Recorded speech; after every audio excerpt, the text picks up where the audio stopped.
Hello students, জ্ঞানজ্যোতি coaching সেন্টারের পক্ষ থেকে তোমাদের সকলকে জানাই আরো একবার স্বাগত।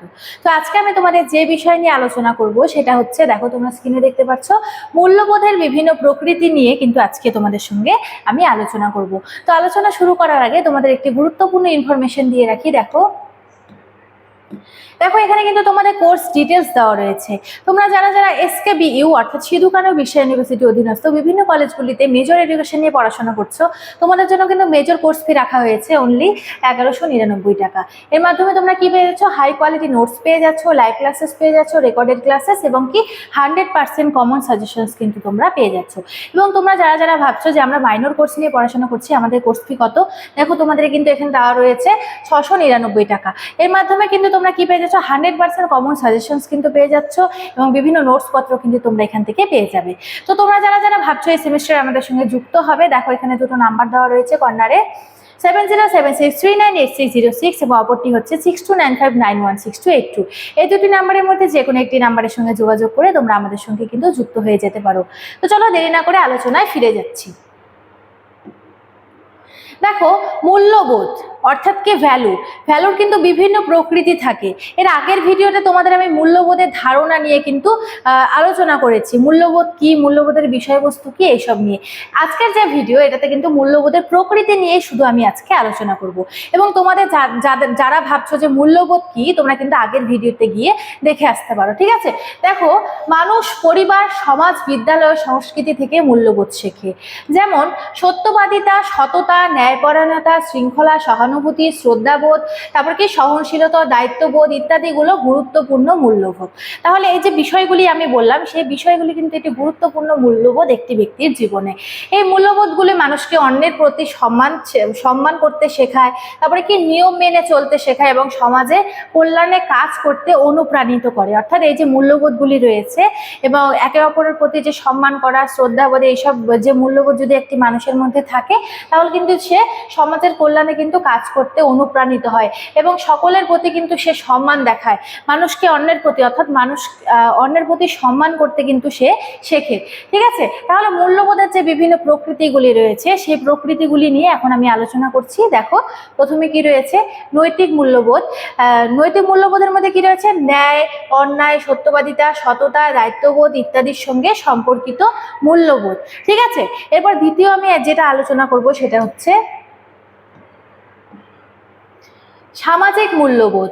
অর্থাৎ কি সামাজিক মূল্যবোধ? সমাজে মিলেমিশে বসবাস করতে, সহযোগিতা, সহনশীলতা, শিষ্টাচার ও সামাজিক দায়িত্বের ধারণা দেয়। তাহলে সামাজিক মূল্যবোধ অর্থাৎ কি, এই যে প্রকৃতি রয়েছে মূল্যবোধের প্রকৃতির মধ্যে কিন্তু সামাজিক মূল্যবোধগুলি কিন্তু বিশেষভাবে গুরুত্বপূর্ণ। আমরা কিন্তু এটা কিন্তু সমাজ থেকে শিখতে পারি এবং সমাজের কল্যাণে কিন্তু আমরা এটাকে কাজে লাগাতে পারি। অর্থাৎ আমাদের যে গুণাবলীগুলি রয়েছে সেগুলি আমরা কাজে লাগাতে পারি।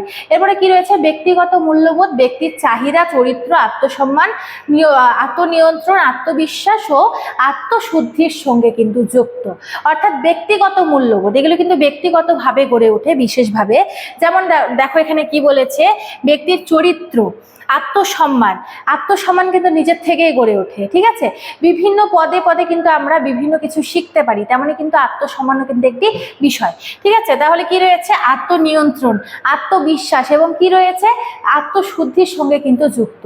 এরপরে কি রয়েছে? 4 নম্বরে আধ্যাত্মিক মূল্যবোধ। এতে কি বলেছে? আধ্যাত্মিক মূল্যবোধ ঈশ্বর বিশ্বাস, মানব প্রেম, আত্মশুদ্ধি, সহমর্মিতা ও শান্তির অনুভূতির ওপর ভিত্তি করে কিন্তু গঠিত হয়ে থাকে। তাহলে কি আমাদের মধ্যে আধ্যাত্মিক মূল্যবোধ কিভাবে গড়ে উঠবে? দেখো, এখানে যেহেতু চেয়েছে যে মূল্যবোধের প্রকৃতি কেমন, তাই আমরা বলছি যে সামাজিক মূল্যবোধ, ব্যক্তিগত মূল্যবোধ, তারপরে আধ্যাত্মিক মূল্যবোধ, ঠিক আছে? এগুলো কিন্তু তোমাদের কিন্তু পয়েন্ট আকারেও তোমরা কিন্তু লিখতে পারো, ঠিক আছে? পয়েন্ট আকারে লিখলে কিন্তু পরীক্ষার খাতাটা অনেক সুন্দরভাবে সাজানো যায়। এরপরে দেখো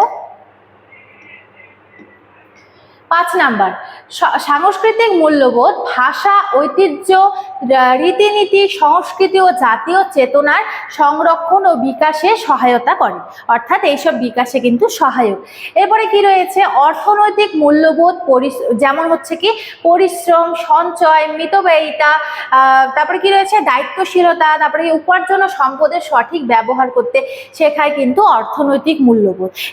এই মূল্যবোধ কিন্তু থাকতে হবে নিজের মধ্যে, ঠিক আছে? আমি যতই টাকা ইনকাম করি না কেন, আমাদের যদি অর্থনৈতিক মূল্যবোধ থাকে তাহলে কিন্তু আমরা সঠিকভাবে সেটাকে কাজে লাগাতে পারবো। এরপরে কি রয়েছে, রাজনৈতিক মূল্যবোধ, যেমন হচ্ছে গণতন্ত্র, স্বাধীনতা, সমতা, ন্যায় বিচার ও নাগরিক দায়িত্বের ধারণা গড়ে তোলে কে? কোন মূল্যবোধ? এটা হচ্ছে রাজনৈতিক মূল্যবোধ। এর মাধ্যমে কিন্তু মানুষের মধ্যে বিভিন্ন গুণাবলীর সৃষ্টি হয়, দেশের প্রতি সম্মান কিন্তু তারা করতে শেখে। এরপরে দেখো লাস্ট পয়েন্ট, এটা আমাদের 8 নাম্বার, শিক্ষাগত মূল্যবোধ। যেমন ধরো রয়েছে এখানে জ্ঞানার্জন, শৃঙ্খলা, অনুসন্ধিৎসা, তারপরে কি রয়েছে, সমালোচনামূলক চিন্তা ভাবনা ও সৃজনশীলতা বিকাশে সাহায্য করে।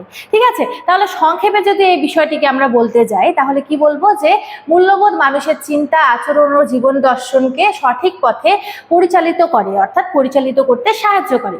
একটি মানুষের মধ্যে যে মূল্যবোধ রয়েছে সেটা কিন্তু বিভিন্ন প্রকৃতির হতে পারে, যেটা হচ্ছে সামাজিক মূল্যবোধ, পারিবারিক মূল্যবোধ, বিভিন্ন প্রকৃতিতে হতে পারে। এবং কি বলেছে, এটি একটি সুস্থ সমাজ গঠনে গুরুত্বপূর্ণ ভূমিকা পালন করে কে? মূল্যবোধ।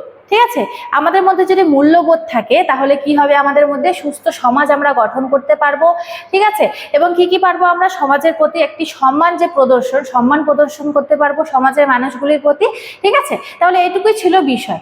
এই যে তোমাদের যে এগুলি আমি বললাম শিক্ষাগত মূল্যবোধ, এটা কিন্তু তোমরা পয়েন্ট আকারেও লিখতে পারো। আমি কিন্তু এটা নিয়ে 2 বার বললাম, এটা কিন্তু তোমাদের পয়েন্ট হিসাবে হয়ে যাবে। এবং তোমরা যদি চাও যে এটা পয়েন্ট হিসাবে লিখবো না, তাহলে কিন্তু তোমরা যেমন করে আছে তেমন করেই কিন্তু তোমরা লিখতে পারো। ঠিক আছে, তাহলে আজকে আমার আলোচনার বিষয় ছিল মূল্যবোধের বিভিন্ন প্রকৃতি নিয়ে। তো আমি আলোচনা এখানেই শেষ করছি। ভিডিওটি শুরু থেকে শেষ পর্যন্ত দেখার জন্য থ্যাংক ইউ।